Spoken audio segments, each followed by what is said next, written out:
It was something in the air.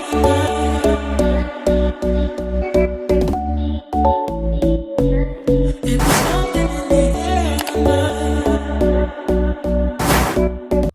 Hi guys, welcome back to my channel. If you're new here, make sure you subscribe. I'll be uploading a lot of tutorial videos on how to make different kinds of tutus, ribbon trims, traditional, fluffy, 2-layer ribbon trim tutus. I'll also be, uploading videos on, where I get my supplies and things of that nature. So please make sure you subscribe. So for this video, I'm going to be showing you guys how I make this Lion King birthday shirt. Somebody ordered it. It's a #1 birthday shirt. So I'm going to be showing you guys, just how to do it. So to begin, I use the design software Embroidery. It's one of the only softwares that you can use on a MacBook. This is the Embroidery Essentials. So what I'm doing now is making the frame bigger for the hoop size. This shirt is a 2T boy shirt, so I'm making it bigger.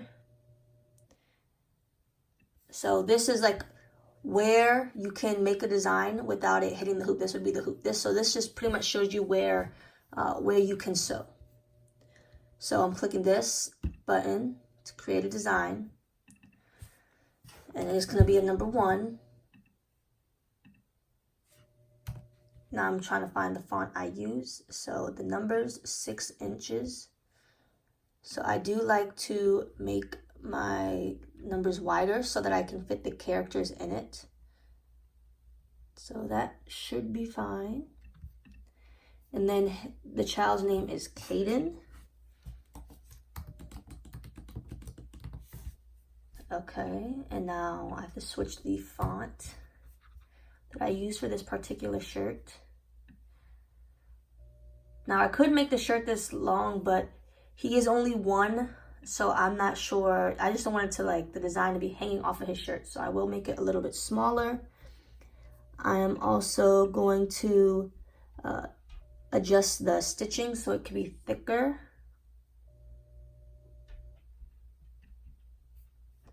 Okay, and now I'm going to hide this and make the one a little bit bigger so that it matches up with the end of the letter N. Now I'm also going to be changing the color of the name just so that it stitches all at once, because this whole shirt is one color. It's all going to be gold, but I don't really have to change that. I am doing this on my 6-needle machine, so I do need to make sure, the colors coordinate so I don't have too many steps. So #1, name is Caden, and that is how I design it. I will now save it to my flash drive, and we will get started on the shirt. Okay, now that I have my fabric, I need to cut out a piece that is going to be big enough to fit inside of the #1. I want to get Nala, Simba, Timon, Pumbaa. So I want this to be inside of the middle of the #1. So I'm going to cut a piece big enough that'll make sure everything fits.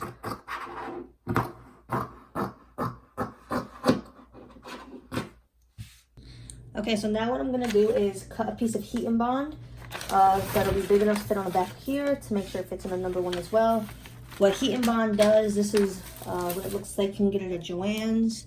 You can get it at Walmart as well.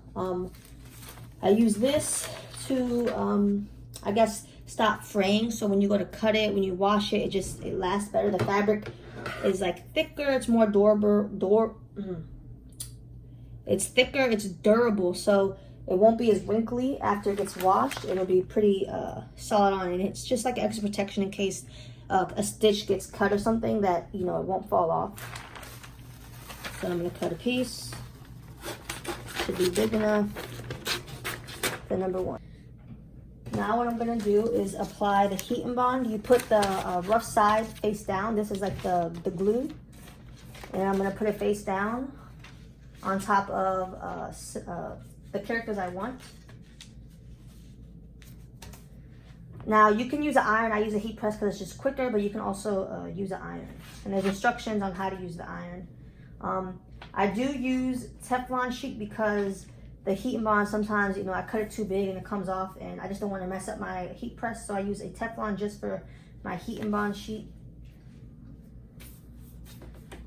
So just cover it, and on my heat press, I only heat it for 2 seconds.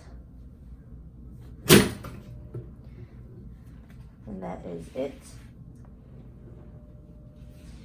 I then shake it, I air it out because it is very hot. And then you simply just peel. And you can see it's shiny. This is pretty much like a glue. That's what I would call it. It's like a glue. So when we're done making the shirt, we're gonna heat it onto the shirt, and this part will be on the shirt, so it'll kind of glue it along with the stitching as well. Now I have my hoop. I use magnetic hoops, mighty hoops, and a size 2 t-shirt.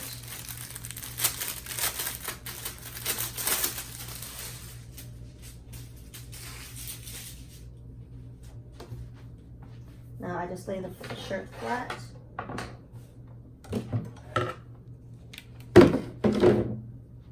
And put the hoop inside the shirt.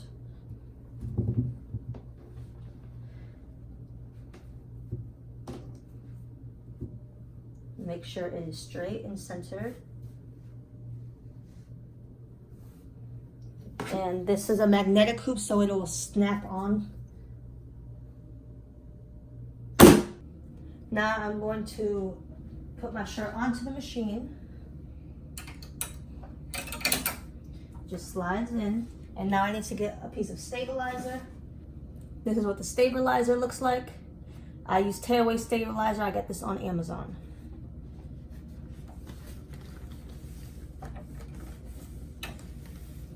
So now the stabilizer is on the shirt. And I have the design already set up. I do need to change my thread. This shirt is gold. So I have my gold thread here. So now I need to add this gold thread to the machine. Okay, now that I have the thread loaded, I'm gonna go ahead and start the shirt.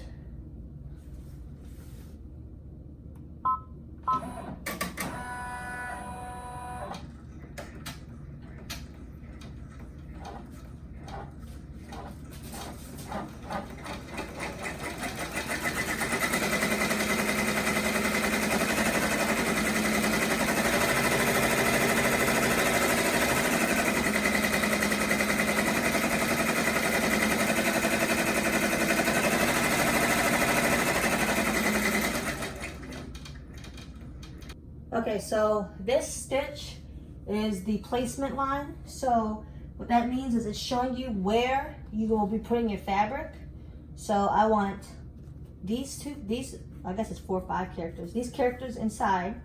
So I'm gonna place it in, and I'm gonna double check to make sure that the characters I chose are inside of the line.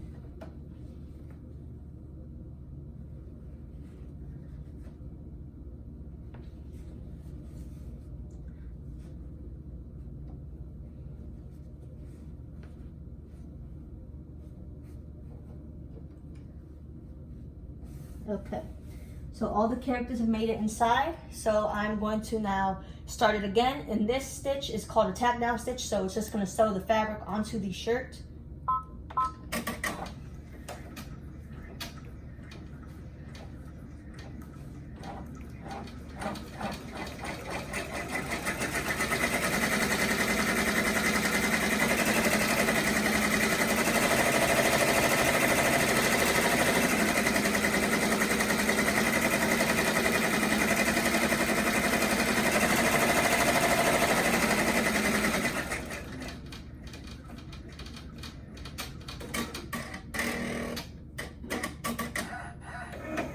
Okay, so now that this stitch is done, now it's time to cut it. So here's a closer look. You see this, it's outlining it, so this is where I'm going to cut. So I do use Fisker's curved scissors. You can get them at Walmart for I think $7.88. If you do go to Joann's, I think they are, I want to say $14.99. If you do use a coupon, Amazon also has them.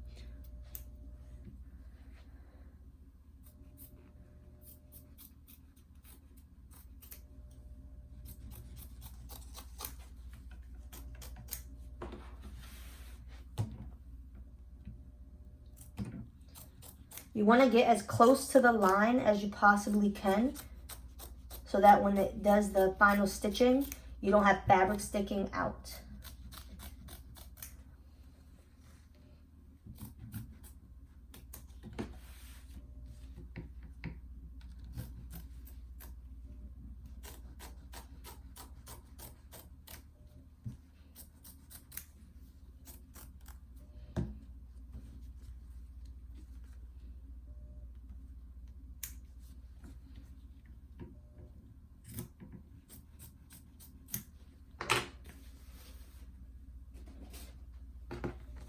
Here's what it looks like. So you see I got close to the lines. I may trim down the bottom right a little bit more.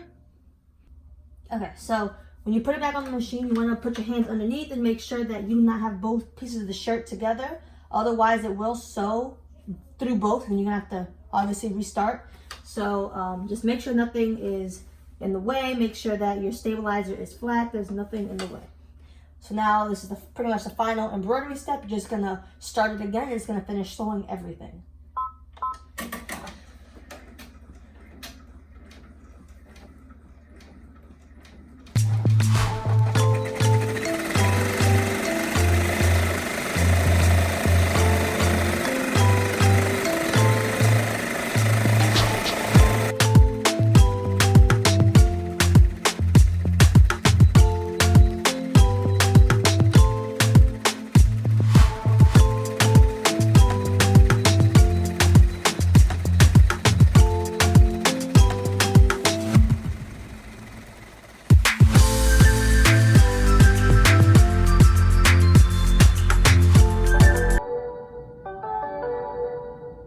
All done now.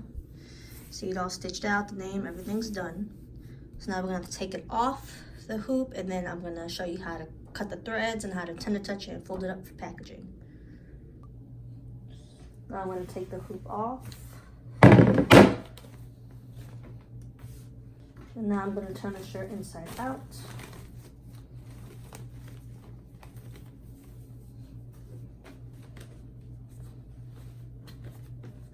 And now I'm going to cut the threads.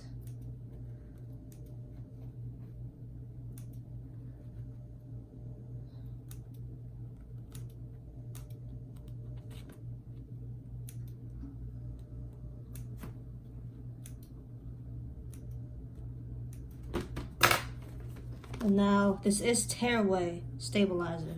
So I usually rip at the top and then I hold the stitching. Hold the stitching so that you don't rip the shirt. And I'm still holding the stitching, going all the way around, especially when you get to the name, because if you pull too hard, your name will end up crooked. So you hold the letters and pull gently. Pull gently.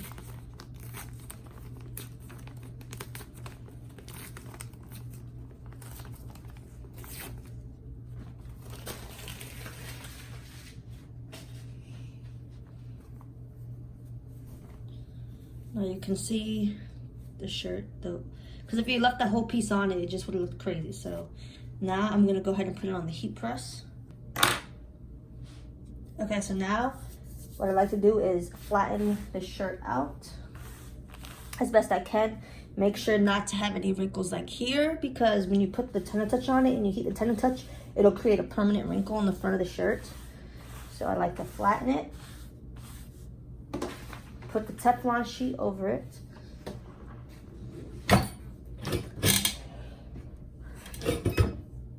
Heat it for about 2 seconds. Pull it up. And the wrinkles are gone around where I will be putting the tender touch, but I still like to smooth it out just to be safe. Now I have my tender touch. Here's an open tender touch. This is what it looks like. This is what you put on the back. You can get them at Joann's. You can get them on Amazon.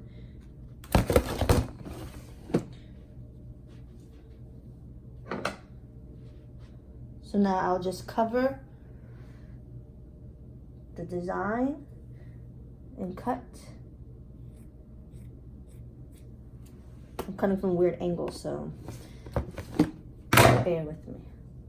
And then I will flatten it over. And you want to make sure that your tender touch is past your stitching. You don't want it to just to be on your stitching and end here. You want, you know, some space on the sides. So I flatten it all out to make sure there's no wrinkles. And then I put the Teflon sheet over it again. Now I put the Teflon sheet on it because tender touch also is sticky and it'll get stuck to the top of your heat press and you don't want that. Now again, you can also use an iron instead of a heat press. This whole process, you can use an iron instead of a heat press. I just use a heat press because to me it's faster. I heat it on for 5 seconds. You can do 10. I just do 5. My husband always does 10, but 5 seconds. No, it's maybe 5 seconds. And it is now on the shirt. Now I'll turn the shirt inside out.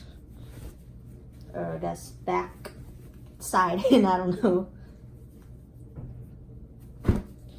And I will now put it back on the heat press. And again, get the wrinkles out if there are any. Now it is nice and flat.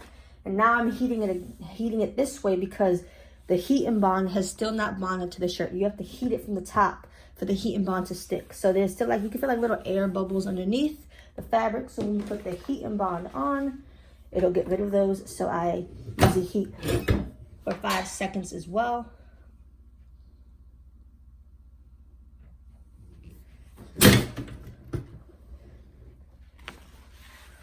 And it is done. And fold it up.